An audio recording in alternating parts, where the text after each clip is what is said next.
VVPAT પર supreme કોર્ટનો મોટો નિર્ણય।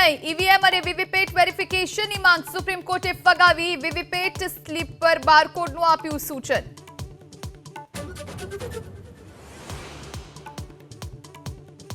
બીજા તબક્કામાં 88 લોકસભા બેઠક પર છેલ્લા 4 કલાકથી મતદાન યથાવત। 9 વાગ્યા સુધીમાં રાજસ્થાનમાં 11%, મધ્યપ્રદેશમાં 13% અને મહારાષ્ટ્રમાં 7.5% સુધીનું મતદાન।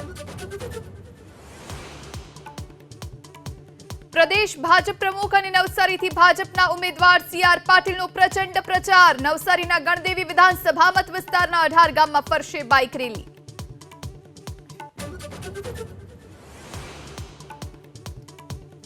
ચૂંટણી ટાણે પ્રદેશ કોંગ્રેસ પ્રભારી મુકુલ વાસનિકનો મોટો દાવ। રાજ્યમાં 25માંથી 10 લોકસભા બેઠક પર ઇન્ડિયા ગઠબંધનની જીતનો વ્યક્ત કર્યો વિશ્વાસ।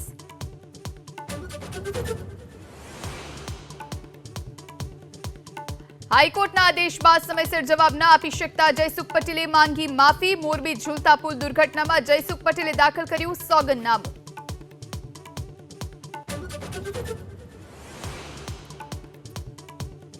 વહેલી સવારથી રાજ્યના 10થી વધુ જિલ્લામાં કમોસમી વરસાદ। દક્ષિણ અને મધ્ય ગુજરાત સહિત ભાવનગરમાં માવઠું। કેરી પકવતા ખેડૂતો ચિંતામાં।